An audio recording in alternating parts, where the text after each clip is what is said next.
Rosh Chodesh Tov Umvorach, on est déjà dans le mois de Elul, le mois des Silihot Ve'arahamim.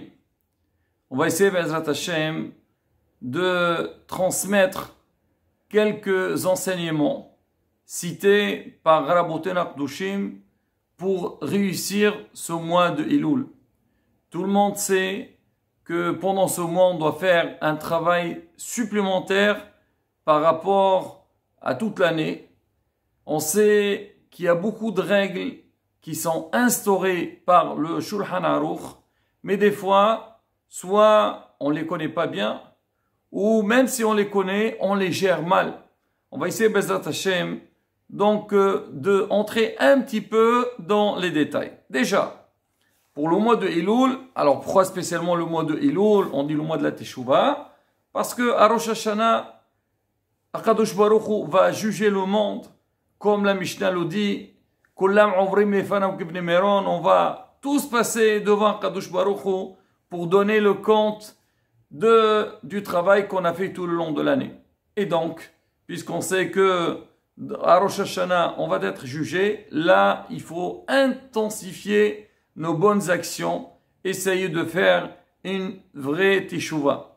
Alors, Hachamim, ils ont trouvé des signes pour la teshuva par rapport à ce nom de Elul. On dit Elul, Ane li Dodi Vedodili, c'est-à-dire les initiales. C'est que c'est le moment que moi je dois aller vers Akadosh Baruch Hu, ça veut dire faire teshuva, me corriger, et Hachem il viendra vers moi, ça veut dire Hachem il sera miséricordieux avec nous, et Bezat Hachem on aura une très bonne année. Alors c'est quoi, on va dire, les moyens qu'on doit utiliser pour faire cette bonne teshuva? Alors il y a énormément de choses, mais on va parler un peu les points les plus courants et que tout le monde sait qu'on doit les faire. Il y a premièrement le lien des tfilot, surtout le lien des slihot. Pourquoi on appelle ce mois le mois des slihot? Parce que à la base, c'est un mois dans lequel il y a eu une très grande sliha, un grand pardon d'Akadosh Baruch Hu vis-à-vis du peuple d'Israël. Moshe Rabbeinu, il est monté au ciel pour chercher ce qu'on appelle le Hot Shniyot, parce qu'au début il est parti, quand Amisa il a fait le Egel, il a fait le veau d'or, Moshe Rabbeinu il a brisé les Lohot, et donc là il a fallu monter à nouveau, demander pardon pour le peuple d'Israël, parce qu'Hachem il s'est énervé sur l'Am Israël, Hasve Shalom, il voulait les exterminer, et aussi il va amener les Lohot, parce qu'on a besoin, c'est la Torah, et Hachem, à la fin du parcours de Moshe Rabbeinu, Moshe est resté 40 jours, jusqu'au jour de Kippour, Hachem lui a dit, Salahti kidvarecha. Donc on dit de la même manière que Kadosh Baruch Hu a pardonné Moshe Rabbeinu, plutôt le peuple d'Israël, nous aussi, on est en train de vivre Ait Rason, un moment propice pour la Teshuvah, pour qu'on soit exaucé à toutes les demandes qu'on fait, et Hachem il est prêt à nous pardonner. Alors on dit les slihot, quand est-ce qu'il faut les faire? C'est marqué Be'ashmor Tabokar, ça veut dire tôt le matin, on dit on peut pas les faire avant Hatzot Laila, avant minuit, mais à partir de minuit on peut les faire, et on dit le meilleur moment c'est Ashmor Tabokar, juste avant le lever du jour. Alors pourquoi spécialement ce moment-là? Déjà cette période, on dit, c'est un zman de rahamim. Avant minuit, c'est din. Alors j'ai vu dans le Kaf HaHaim, il rapporte, il dit qu'il faut faire très attention. Alors il se plaint sur les gens qui essayent de faire les slihot dans la nuit. Il dit, to'im, c'est des gens qui se trompent au point, il dit, si jamais tu es dans un endroit qui font les slihot dans la nuit, t'échèvent badad vidom. Tu n'as pas le droit ni participer avec eux, ni répondre. Parce que ce qu'ils font, c'est complètement faux. C'est pour ça, Rabotai, il faut bien vérifier les horaires. À partir de quand qu'on peut faire les slihot, c'est vrai qu'il y a beaucoup, surtout en Israël, ils veulent faire après minuit parce que, bon, il te dit, on a la nuit, on est occupé, alors on fait les slihot, après on va dormir. Pas de souci, on peut le faire. Mais Rabotai, il faut respecter les horaires.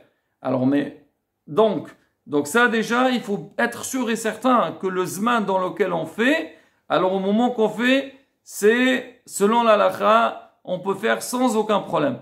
Maintenant, on dit pourquoi c'est rapporté dans la halakha, c'est Ashmoret Abocher, un peu avant le lever du jour. On dit parce que Akadosh Baruch Hu, Shat Hashem, il tourne, mais l'okol ha'aras kevodo. Hashem, il est présent partout dans le monde, mais on dit qu'il tourne dans 18 000 olamot, 18 000 mondes.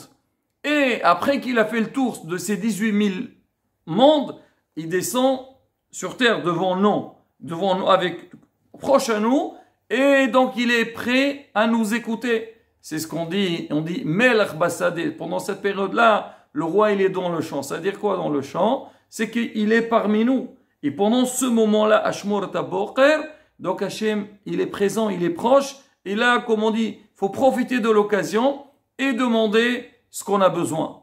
Mais on dit faire très attention. C'est vrai que la lecture des Slihot, elle est très agréable. Il y a des très beaux airs. Et bien, il y a beaucoup de gens. Ils ont fait tchouva grâce au fait qu'ils ont écouté des Slihot. Ça les a tellement touchés et ils se sont approchés. Alors déjà, il y a l'air qui est intéressant. Derrière ça, on va voir les mots comme Hachem, Avinu Malkino, tu es notre père, tu es notre maître, c'est-à-dire tu es le roi. C'est pas tu es un roi qui va juger, qui va être dur. Non, mais tu vas te conduire comme un père. Ça veut dire, d'une part, tu es un roi qui est capable de tout donner, mais d'autre part aussi, tu es comme un père qui est prêt à pardonner et il donne même si des fois on ne mérite pas. Donc c'est une chance pour nous donc de profiter de ces moments car Kadosh Baruch il vient vers nous. Comme on a dit au début, moi j'y vais vers Hachem, je fais le premier geste et Hachem vient vers moi. Et c'est pour ça qu'ils disent, Hachamim, faire très attention. Des fois, alors, on parlera, Bezat Hachem, on fera un cours, donc on va prendre des exemples des slihot où malheureusement, à cause de l'air, des fois on peut se tromper, Mili'il, Milira, ou mal prononcer certains mots, ou des fois, Hasvi Shalom, des mots on peut passer à côté, changer complètement le sens, mais en dehors de tout ça, même si on prononce bien, on lit bien, il faut pas faire très vite. Il y a des gens, tu les vois quand ils font les slihot. Alors aujourd'hui, partout, on est dans le monde de la vitesse. Ça veut dire, allez, l'autre dit, tu sais, nous, alors on fait les slihot en 20 minutes. Je sais pas comment ils font pour les finir en... Oui, comment c'est... Ah, c'était très, très, très bien. En 20 minutes, on a tout fait. Alors justement, c'est là la question. Si tu fais en 20 minutes parce que vous avez que 20 minutes, bon, comme on dit, au moins, on fait ce qu'on peut. Mais tu me dis que tu as tout fait en 20 minutes, je me demande qu'est-ce que tu as fait. Et c'est vrai, des fois, tu entends, tu dis, c'est quoi ces slihot? Voilà, c'est quoi ça? Avinu Malkino, tu parles avec Hachem. Alors fais bien, tu peux pas tout faire, tu as que 20 minutes. Alors prends des passages, on sait que on est plus touché. Il faut vérifier après quel passage prendre ou pas. Mais quoi qu'il arrive, il vaut mieux donc faire peu bien que faire beaucoup et à la fin, alors allez, on bâcle tout et on fait tout mal. Non, Rabotai. Et c'est rapporté. Il dit, il est tzorek, tout ce que je raconte Rabotai, je dis, c'est que j'ai lu dans le Kafahim, et lui il rapporte. Donc des rabbanim qui parlent de ça, donc il rapporte, c'est que il doit faire tzarech. Si on voit des gens qui font les slihot de cette manière, il faut leur parler. Bien sûr. Il faut pas non plus, parce que des fois tu peux te trouver dans des endroits, on dirait tu es dans un concert de je ne sais pas quoi. Alors ceux qui ont le temps, ils veulent faire les slihot en 2 heures de temps, ça c'est un autre problème. Et ils veulent chanter, bien faire. Mais Rabotai, il faut, comme on dit, toujours, même il rapporte, il dit, faire très attention. Et certaines anhagot, on demande au tzibour, comme on dit, il faut être au niveau du tzibour. Comment le public, il est capable de suivre. Ça ne veut pas dire que le public, il décide, parce qu'il y a des gens qui disent, non, pas la peine les slihot, c'est pas obligé, on verra Rosh Hashanah et Kippour, on fera. Non, la c'est depuis, on a dit, depuis Rosh Chodesh, le lendemain de Rosh Chodesh, on commence à faire, et il faut bien les faire. On a dit, il faut respecter les horaires, le déroulement aussi, l'ordre. Bon, on parlera de ça si Dieu veut, la prochaine fois. Mais quoi qu'il arrive au niveau de la lecture, donc des passages de slihot, faire très attention. On dit, lo liqrot bimrutsa, faire très vite. Alors en dehors de ça, alors c'est rapporté que c'est bien qu'après la tefila de Shaharit, alors il y a déjà les David Hashim Ori Veishri, ce passage-là, donc de Tehillim. Alors c'est bien, c'est marqué de les lire depuis Rosh Chodesh jusqu'à Kippour. Et on a dit, il fallait jusqu'à Shemini Aseret, on dit celui qui le lit tous les jours, Bezrat Hashem, alors Hashem lui annule tous les mauvais décrets. Ah, il faut, et ça c'est pourquoi pas. Et nous, Baruch Hashem, on a le minhag, toujours. Après Alon Shabbat, on fait les David Hashem Ori Veishri, on fait après Kadesh Shelama. Celui qui le fait pas, il faut que le local aussi le lit. Pareil aussi, Rabotai, quand le local le lit, chacun il lit de son côté et pas lever la voix et perturber, tu sais plus. Même celui qui va faire Kaddish, il sait pas quand est-ce qu'on sait. Non, il y a le Rab ou le Hazan, il fait à voix haute. Les autres, chacun il fait à voix basse dans le calme. On le fait aussi le soir, nous, toute l'année, avant Arvit, pour commencer à faire Kaddish. Parce que il y a des gens, tu lui vas montrer, Hachem Sevad Amman directement. Et il faut faire un Mizmor Tehillim. Et après, on fait le Kaddish. Alors maintenant, c'est rapporté, le Mishnah Brura aussi rapporte ça. Il dit que le minhag de faire tous les jours, après la tfila, faire 10 prakim, 10 psaumes de Tehillim. Pourquoi? Comme ça fait pendant 30, on va faire 10, ça pendant 30, ça fait 300. Keminyan Kaper. Kaper, c'est pardonner. C'est-à-dire, on va finir 2 fois le Tehillim. En dehors de Tehillim qu'on va faire le jour de Rosh Hashanah, mais déjà pendant cette période-là, faire donc de 10 prakim Tehillim. Et après, on fait, donc si nous on a le minhag de faire les David, si maintenant le Qa'al il est prêt d'attendre, on fait les 10 parakim. Sinon, on fait Kaddish. Après, ceux qui veulent, ils font ensemble. Donc, les 10 parakim, chacun il fait seul. Et là, Rabotai, encore, ça on dit, c'est une très bonne ségoula pendant cette période-là de Yemé Asilhot. Encore un point, Rabotai, c'est l'Iranian, c'est marqué tous les soirs. Adam Tsarech li fashfish b'ma'asam. Faire un compte rendu de la journée. Qu'est-ce qu'on a fait? Déjà, dès maintenant, on va commencer le mois de Elul. Alors, avant tout, j'essaie de voir comment l'année s'est passée. Alors maintenant, qu'est-ce que j'ai besoin d'améliorer?